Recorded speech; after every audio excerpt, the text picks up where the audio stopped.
শীতের ডিনারে গরম গরম খিচুড়ি আর গরুর মাংস না হলে ঠিক জমছে না। রান্না করে ফেললাম ঝটপট।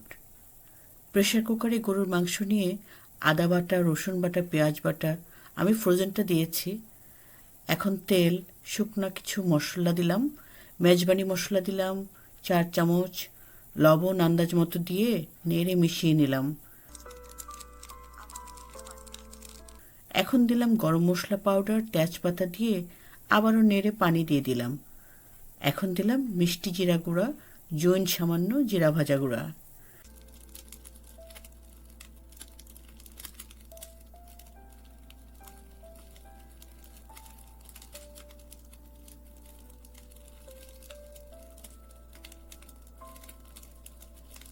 এখন নেড়ে ঢেকে 5 মিনিট রান্না করলাম।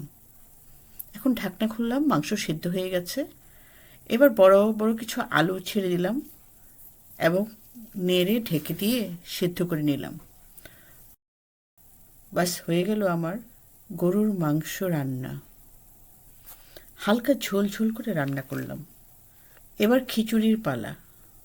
মসুরির ডাল, মুগের ডাল এবং বুটের ডাল একসাথে নিয়ে শুকনা টেলে নিয়েছি।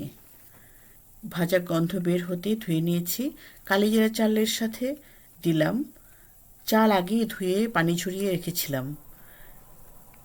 এখন দিলাম পেঁয়াজ, তেজপাতা, আদা বাটা, রসুন বাটা, হলুদ, ধনে, জিরা গুঁড়া, গরম মশলা গুঁড়া, লবণ, তেল, কাঁচামরিচ।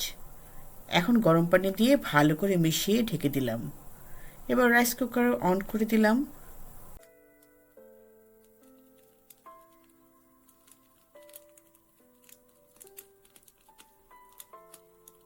আধা ঘন্টা পর ঢাকনা খুলেছি। খিচুড়ি হয়ে গেছে। এখন একটু পেঁয়াজ বেরেস্তা করে বাগার দেব। বাগার দেওয়ার পর আমার খিচুড়ি রান্না শেষ হয়েছে।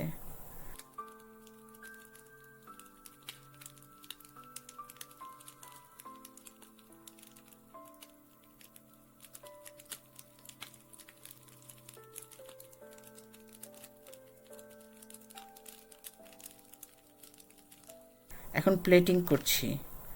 খিচুড়ির সাথে খাবো সালাদ, আচার এবং গরুর মাংসের তরকারি। অসম্ভব মজা করে খেলাম। আমার ভিডিও আপনাদের কেমন লেগেছে কমেন্টস করে জানাবেন।